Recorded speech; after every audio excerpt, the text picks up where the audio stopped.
بسم اللہ الرحمن الرحیم۔ فورتھ ایئر ایجوکیشنل لیکچر میں آپ کو ویلکم۔ آج کا ہمارا ٹاپک ہے کہ ضبط کے مقاصد کیا ہیں، ڈسپلن کسے کہا جاتا ہے، ضبط کسے کہا جاتا ہے۔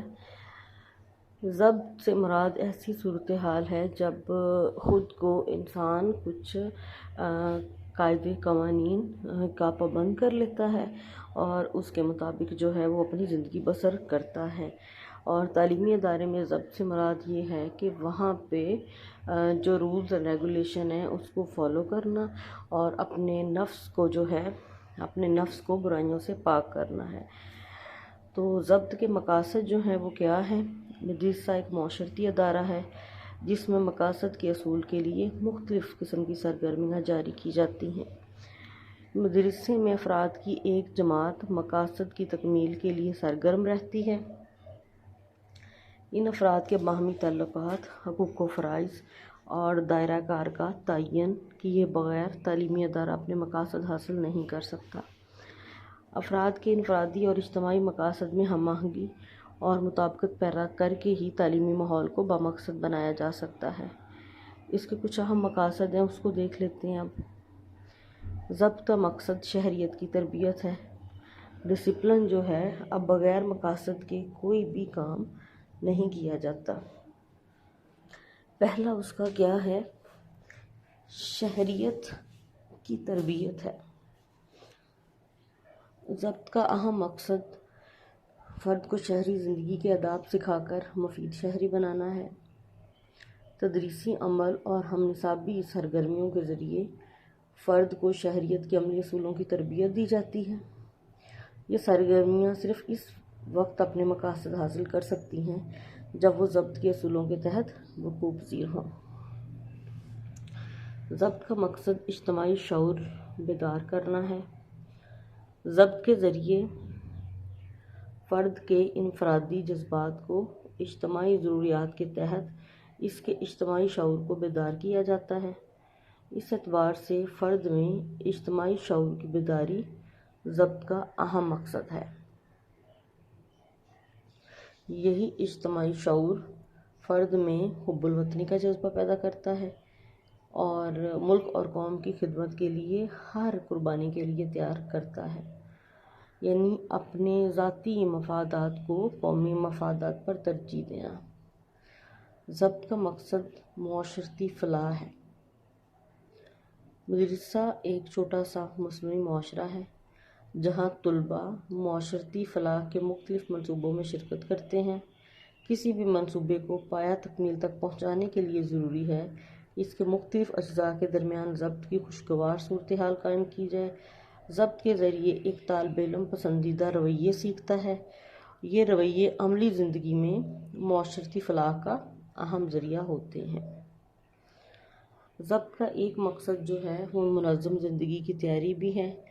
مدرسہ طلباء کو کامیاب زندگی گزارنے کے قابل بناتا ہے۔ زندگی کی یہ تربیت مدرسہ کے ماحول میں فراہم کی جاتی ہے۔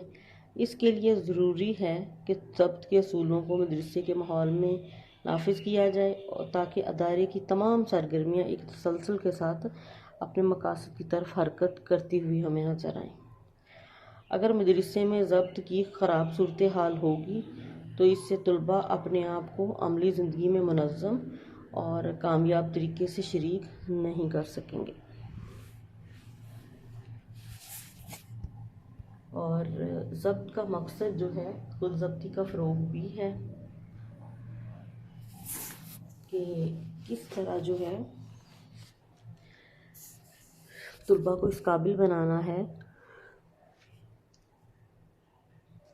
کہ وہ اپنے جذبات پر قابو پانا سیکھ کر اپنا قابل قبول معاشرتی کردار ادا کر سکیں۔ جذبات پر قابو رکھنے کی کیفیت خود ضبطی کا عمل ہے جو تعلیم کا اہم ترین مقصد ہے۔ اگر ہم طالب علم کو روادار، تحمل مزاج، دور اندیش اور مستقل مزاج بنانا چاہتے ہیں تو ہمیں ان میں خود ضبطی کا کرداری وصف پیدا کرنا ہوگا، جس کے لیے تعلیمی ادارے میں ضبط کی صورتحال پیدا کرنا ضروری ہے۔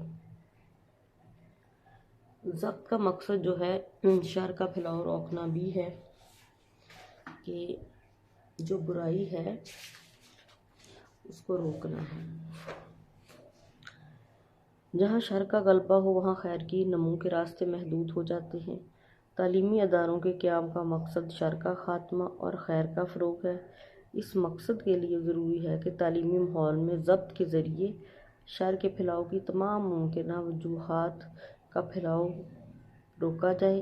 اس سے ادارے کا صحت مند ماحول اقدار کا آئینہ دار بن جائے گا اور تعلیم کے جامع مقاصد کا حصول ممکن ہو جائے گا۔ ضبط کا ایک مقصد رویوں میں تبدیلی پیدا کرنا بھی ہے۔ تعلیم رویوں کی تبدیلی کا عمل ہے اور ضبط اس تبدیلی کے رونما ہونے میں بنیادی کردار ادا کرتا ہے۔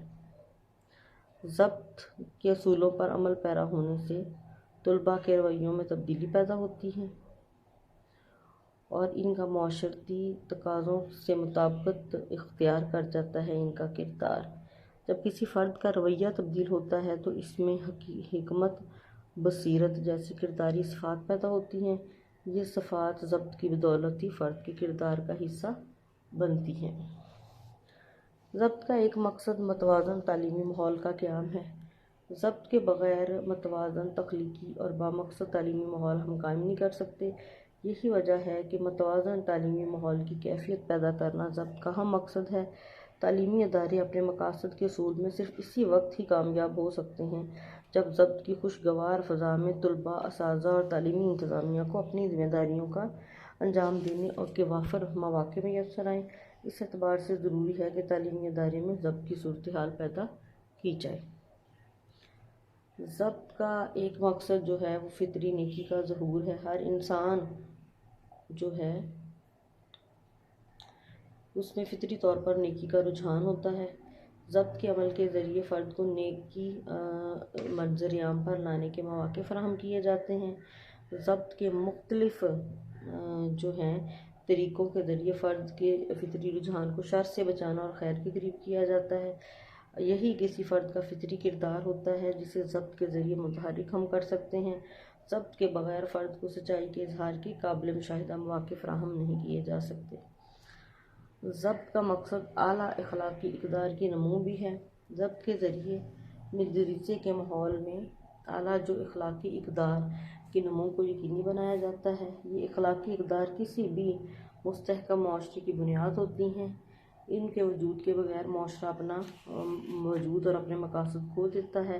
اخلاقی اقدار کا فروغ دنیا کے نظام تعلیم کا اہم مقصد ہے جسے ضبط کی بہترین صورتحال پیدا کرنے کے لیے حاصل کیا جاتا ہے۔ یہ تھے کچھ ضبط کے مقاصد کہ کسی طرح اپنی شہریت کی تربیت کرنی ہے اور آپ نے اپنے افراد میں شہری شعور بیدار کرنا ہے۔ معاشرتی فلاح اس کا مقصد ہے، منظم زندگی کی تیاری ہے اور سب سے بڑھ کر یہ ہے کہ سیلف ڈسپلن کو فروغ دینا ہے۔ انسان کے اندر جو چھپی ہوئی نیکی ہے اس کو باہر لے کے آنا ہے۔ رویوں میں تبدیلی اس کا مقصد ہے، متوازن تعلیمی ماحول ہے اور ہماری جو اعلیٰ اخلاقی اقدار ہیں اس کی نمو اور نشو و نما ہے۔ یہ تھا ہمارا آج کا لیکچر۔ کل جو ہے وہ آپ کا ریویژن ڈے ہے۔ کل آپ نے اس چیپٹر کا جہاں تک بھی آج ہمارا لیکچر ہوا اس کو آپ نے ریوائز کرنا ہے اور سیٹرڈے کو آپ کا اس کا ٹیسٹ ہوگا۔